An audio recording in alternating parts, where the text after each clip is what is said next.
Та хизээ нэгэн цагт өнгөрсөн рүү буцаж тэр үед хэлж амжаагүй үгээ хэлхийг хүсэж байсан болов. Эсвэл салах ёсгүй зүтгээд зүгээр нэг мөчийг дахин мэдрэхийг хүсэж байсан болов. Японы зохиолч Тошказу Кавагучигийн Before Coffee-г cold буюу кофе хөрөхөөс өмнө нэртэй зохиол яг энэ асуултаас эхэлдэг. Токио хотын жижигхэн зойр кафе нэр нь Funikura.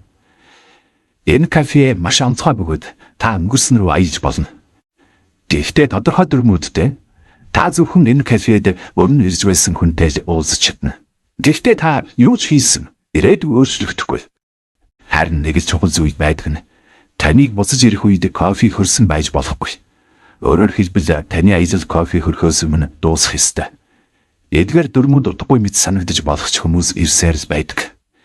Яагад гэж заримдаа бид өнгөрснийг өөрчлөхийн тулд бас ойлгохын тулд боцдог. Номд дөрвөн өөр хүний түүх өгүүлэгдэн. Хайртай хүнтэйгээ дахин уулзахыг хүссэн эмэгтэй. Өөрчдөө их нарийнхээ дурсамжийг хадгалахыг хичээсэн нөхөр. Хизээж хэлж амжаагүй зүйлийг хийхийг хүссэн эгч. Ирээдүйд төрөх хүүхдтэйгээ анх удаа уулзахыг хүссэн ээж. Тэдний аялал хувь тавилан өөрчилж чадахгүй ч сэтгэлийг нэмшилдэг. Энэ ном бидэнд дараах ухаарлыг өгдөг. Цаг хугацаа үнэтэй. Бид олон удаа дараа хийлэндэ гэж хойшлуулдаг. Гэвч магадгүй хамгийн зөв цаг нь яг одоо. Заримдаа хоёр дахь боломж нь бүхнийг өөрчлөхгүй. Харин зүрхийг идвэдэг. Өнгөрсдөө эвлэрх нь өөрөө ухаарл, хүлээн зөвшөөрөх нь өөрөө хайр юм. Номын хамгийн хүчтэй санаануудын нэг бол амьдралын үндсэн нь үргэлж өөрчлөлтөд бус, хүлээн зөвшөөрөлтөд оршдог. Бид бүхнийг хянаж чадахгүй. Харин болсон бүхнийг ойлгож, өөрчилж талархаж чадна. Энэ ном Япон соёлын гүн уур амьсгалыг мэдрүүлдэг. Чимээгүй байдал үгээр шилдэггүй сэтгэл дотоод төвчээр. Энэ бүхэн барууны зохиолуудтай харьцуулахад өөр мэдрэмж төрүүлдэг.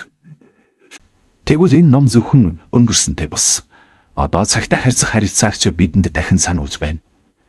Нэгэн мөчөд зөв зүйлсийг хийх нь ирээдүйд тулгарч мэдэх гашуун харамслаас аварч мэднэ. Яг одоо таны ойр байгаа хүмүүстэй хэлэх үг илэрхийлэх сэтгэлээ бүү хойшлуулаарай. Учир нь бид бүгдээрээ нэг л мөчийг хүлээж байдаг.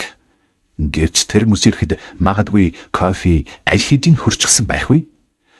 Тэгэхээр хэрвээ та өнгөрсөн рүү нэг л удаа буцаж чадна гэвэл кофе хөрөхөөс өмнө хүнд юу хийх байсан бэ?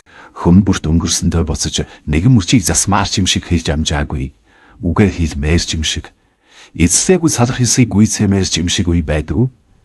Гэвч энэ ном бидэнд маш чухал зүйлийг сануулдаг. Өнгөрсөнд очисон ч ирээдүйг өөрчилж чадахгүй. Харин бид өөрсдийгөө өөрчилж чадна. Сонсогч та дараах зүйлсийг бодолцож үзээрэй хэмээн хүсэж байна. Зарим зүйлсийг засах боломжгүй гэж уучлах, ойлгох, хүлээн зөвшөөрөх боломж өргөж байдаг. Хэлэх гэсэн үгээ амжаад хэлэх боломжоо ашиглан талархлаа илэрхийлэх нь амьдралын хамгийн үнэт мөч. Хизээч оройтойгүй мэд санагдагч кофе хөрдөг боломж дуустдаг. Өнгөрсний бус хандлага өөрчилж амьдралаа урагшин чиглүүлэх л таны сонголт юм.